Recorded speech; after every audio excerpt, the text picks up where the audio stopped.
Hi folks, Brian Benz here, Cloud Advocate for Microsoft, welcoming you to another JDConf 2024 on-demand session. In this session, Otavio Santana is going to show you how to unlock data access excellence with Jakarta Data. If you're interested in using the Jakarta Data API to link NoSQL or SQL data and help with data persistence and other things, this is the session for you. Check it out. Okay, hello everyone. I'm glad to be here. My name is Otavio Santana, and today let's talk more about persistence layer. Indeed, why should we have a new specification precisely about persistence in Java? So my main goal today here is to explain how important this persistence layer is, and also why should we care more attention on that, and how Jakarta Data can help you to achieve that success inside your application. Before start, I love history. As you can see, my name is Italian, but I was born in Brazil, and right now I live in Portugal. I'm kind of random person that usually see you somewhere. And the first question that might come out of your mind is, why do we need database anyway? So why database is super important?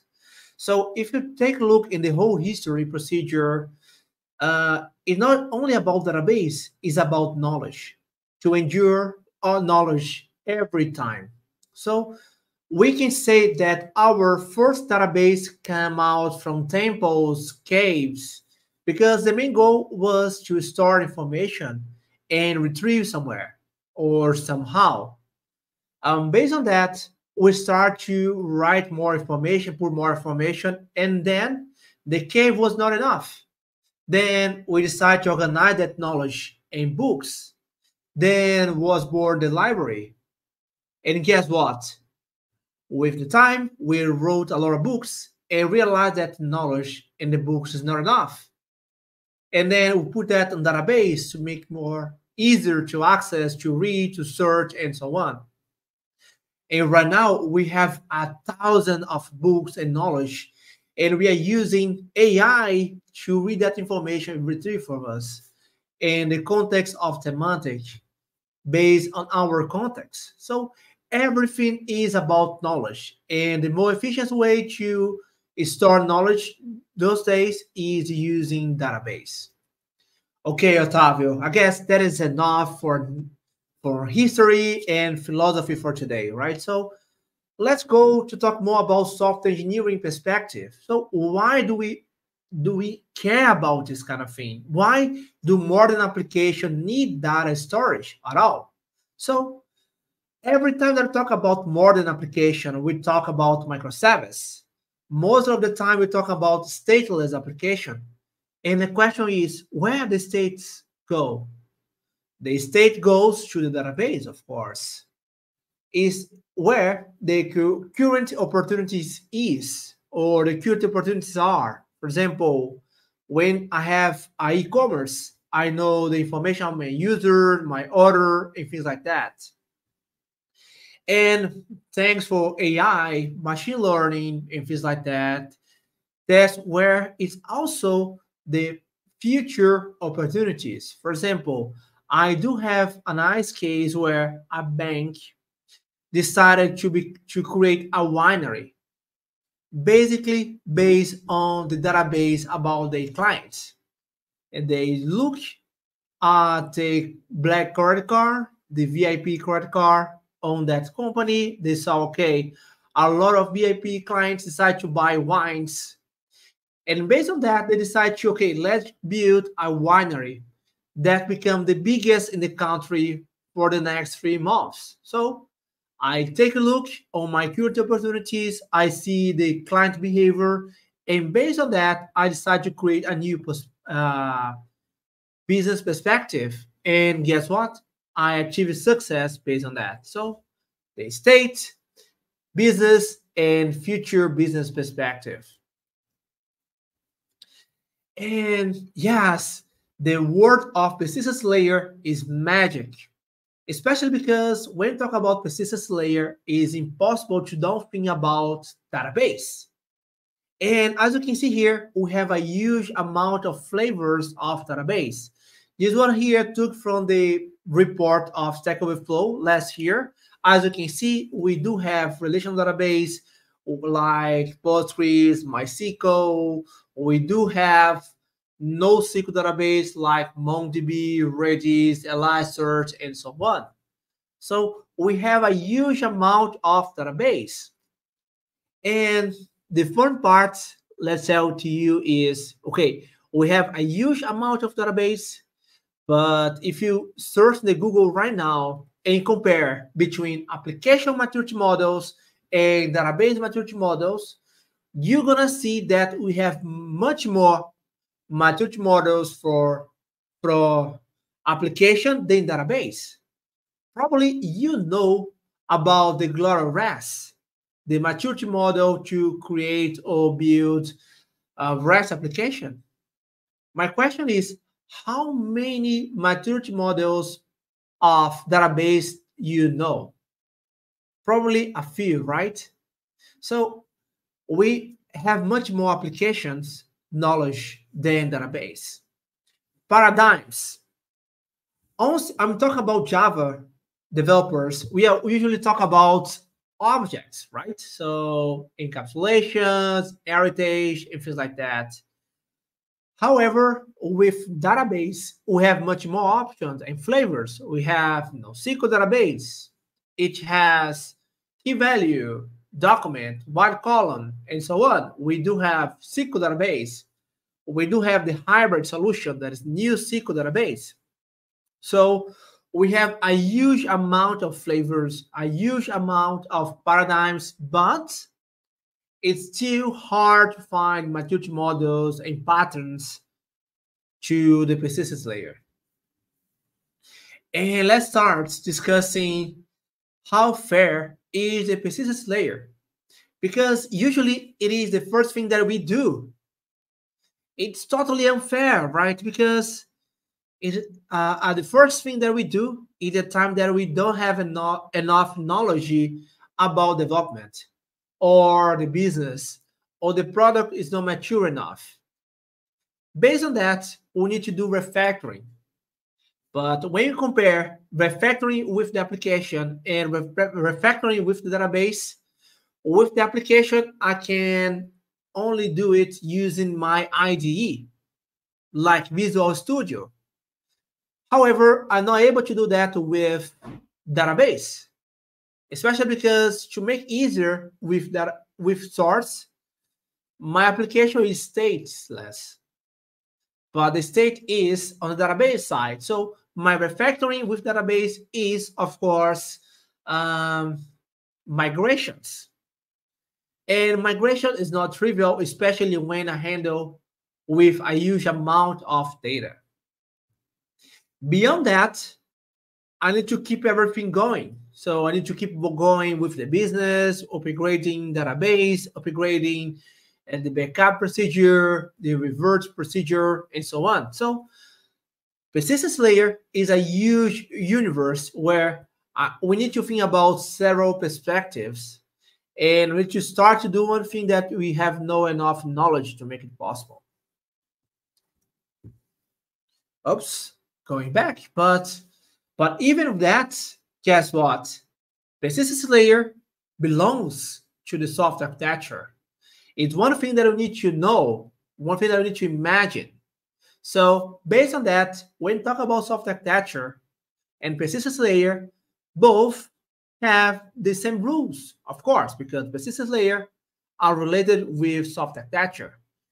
Everything in software is a trade-off. So if I decide to go to SQL, I have good points and bad points. I decide to go to NoSQL or NewSQL and so on. So every decision that I took, I need to consider several points.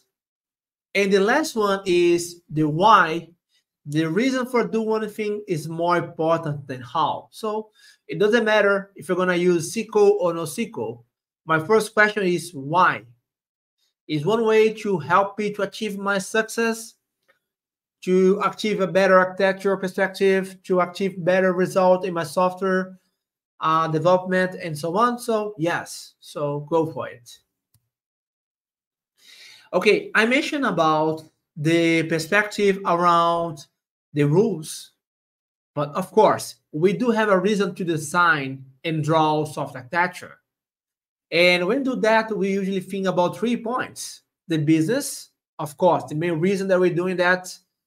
The isolation. I mean, if I start to go to use DDD, I want to make sure that my client has no idea about the database that I'm using.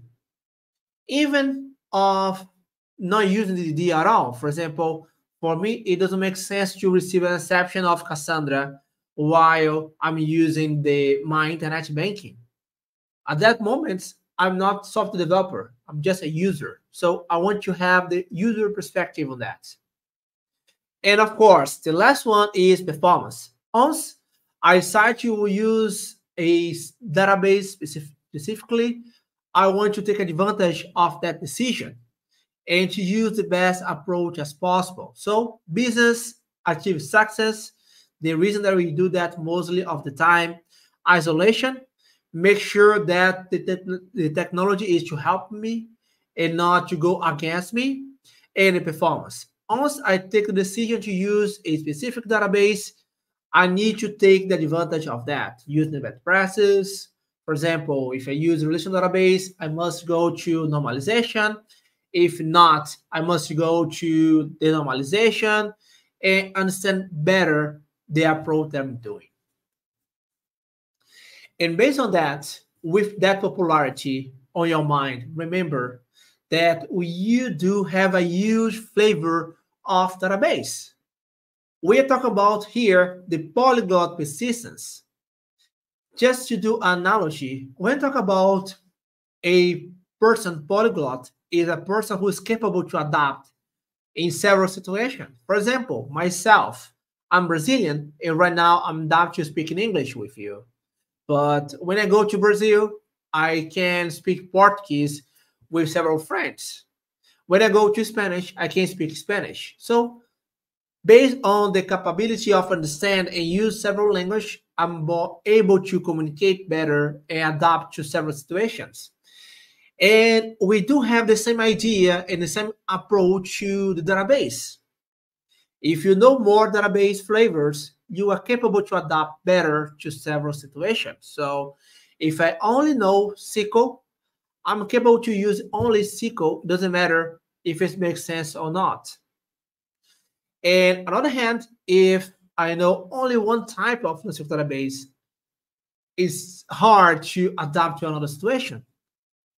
I won't cover here deep around NoSQL database, but put in mind that with the polyglot persistence, we have a huge flavors of database. Not only relational database, but wide column, graph, document, and key value database for start. So we have more. We have multi-value, we have time series, and so on. Okay. Hopefully right now I explain you why we should care or why we care about database in our modern application.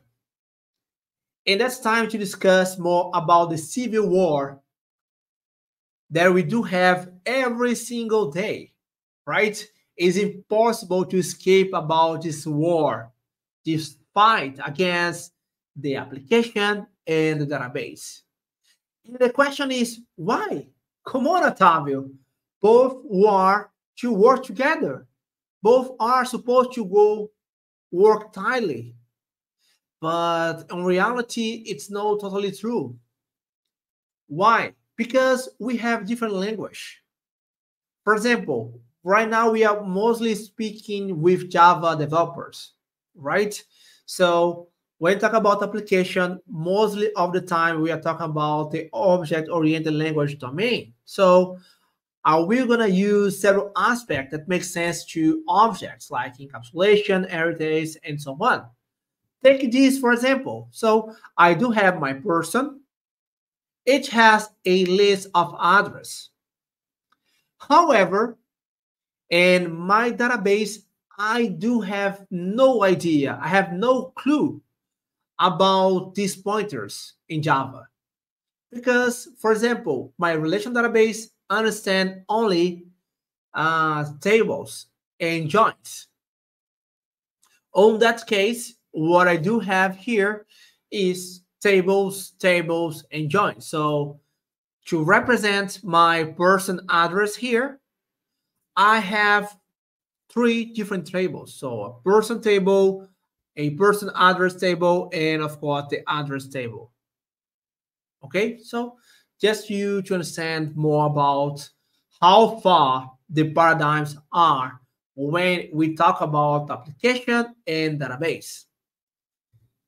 And that's lead us to the mismatch point. Why? Because when you go to application, we're gonna use several particular behavior that makes sense for us. It is amazing for our good code design to domain design, so on, but my application has no clue.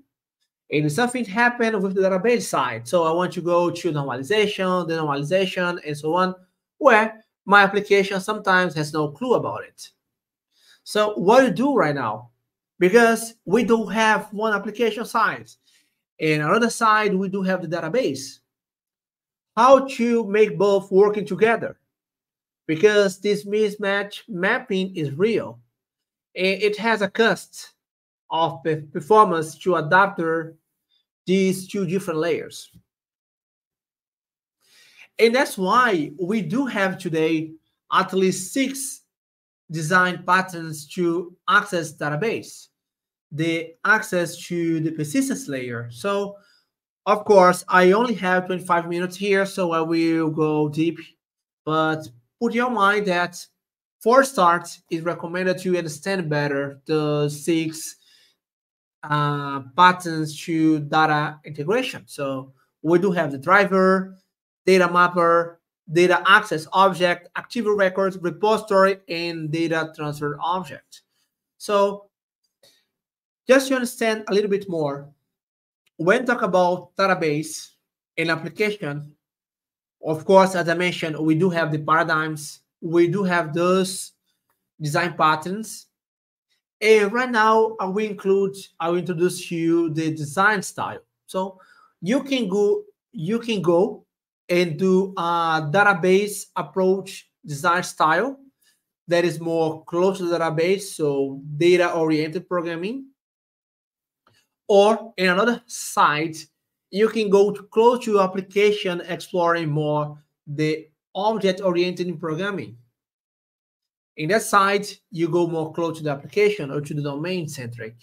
Okay, so the idea here to explain, okay, given these patterns, we do have this information, okay, how close this pattern is to my database, how close this pattern is to my application. And again, everything has a trade-offs, right? So the goal here is to explain how huge is this information. Going quickly about the patterns, we do have the database-oriented programming, where we do have 4 principles. So separating code, behavior from data. My goal here is to expose data, representing data with generic data structure, everything as mutable, and separating data schema from data representation. Of course, we don't have enough time to go deep on that. My recommendation is, okay, take a look on this book, Data-Oriented Programming. It's fascinating. About object-oriented programming, you might know the Clean Code book, where when talk about oriented objects, mostly of the time we're talking about expose behavior and hide the data. As you can see here, we're gonna do the opposite of the data-oriented programming. We explore more abstractions, polymorphisms, and so on. So allow me to go really quickly here on the patterns, starting close to the database and go far from database. So here we do have the JDBC, where we have the mapping and this connection. As you can see here, I'm gonna handle with result set where it is immutable. My data mapping layer, where you have this mapping communication between my database and my entity. You can use both. So you can use annotation to do it automatically, or you can do it manually. As you can see here, from, for example, a Spring JDBC template. And as I said, you can centralize the mapper responsibility, but we start to facing the impedance mismatch of that choice. Then we do have the data access object, the mapping, where you do have several informations about database in a single place. So you can update, delete, insert, and so on. So you finalize going to have a layer to handle with database. You also can have the power to create an entity that has the database power, that is active records. So I do have my person that extends, for example, my database entity on this case with Bacchus Panache entity, where my person has the power to persist, to list all, and do a couple of operations. In the last one, what I do have here, I have a repository. As you can see here, it's my information, my class, my repository, and I'm doing save.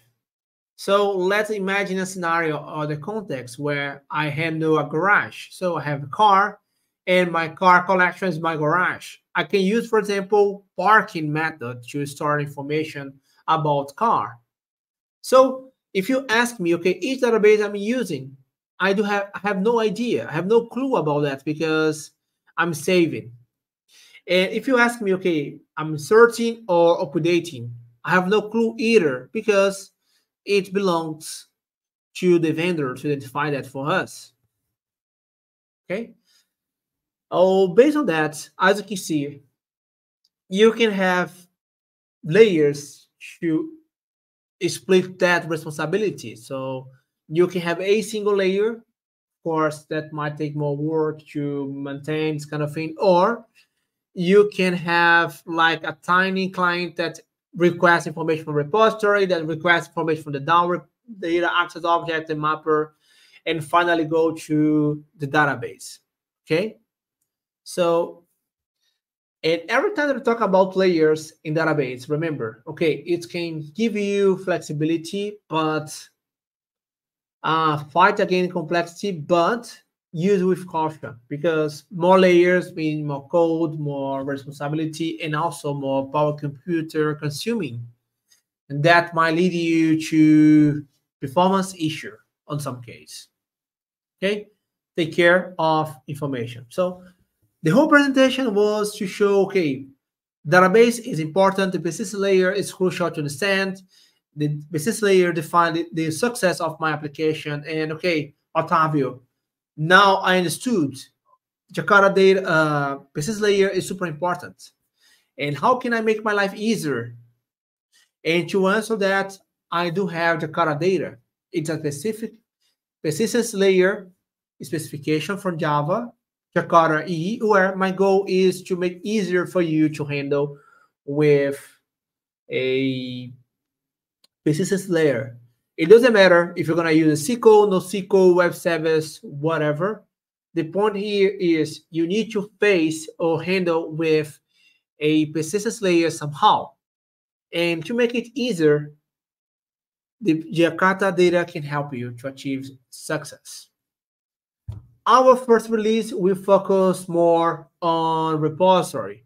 If you remember, this one here is more domain-centric. It's called closer to the application. So sometimes we have no idea or have no clue about the persistence that you're going to use. For example, here, my garage. So I have my CRUD repository where I'm able to do several operations with car. And I have no clue which database I'm using. So I'm doing find by type, I'm doing find by name, but I'm not using Cassandra query language, I'm not using relational database query language, and so on. In both scenarios, I have my car, my entity, my repository, and to go to that flow. So if I use a relational database, it's going to use my interface that will communicate with my JPA in JDBC and convert to tables. If I go use a no relational database, I still have my entities. I have my Jakarta data provider that will convert to a JSON file or things like that for you. So you have a huge extensibility of Jakarta Data to make your life even easier. And yes, persistence layer in Jakarta Data is a huge universe. So if you want to know more, as call to action of this presentation, take a look in this book. So Persistence Best Practice for Java. It's a book that I wrote with Corina Varela. And that's all for today. So that's a QR code. So if you want to go more in deep about this information, and that's all for today. So my name is Otavio Santana, software engineer and architect, Java champion, Oracle Ace, executive member of JCP since Java 8, so committer several open source projects and so on. So I wrote a couple of books, and the pleasure is totally mine to be here and see you around. Bye. Thanks for watching. Check out this and more at jdconf.com.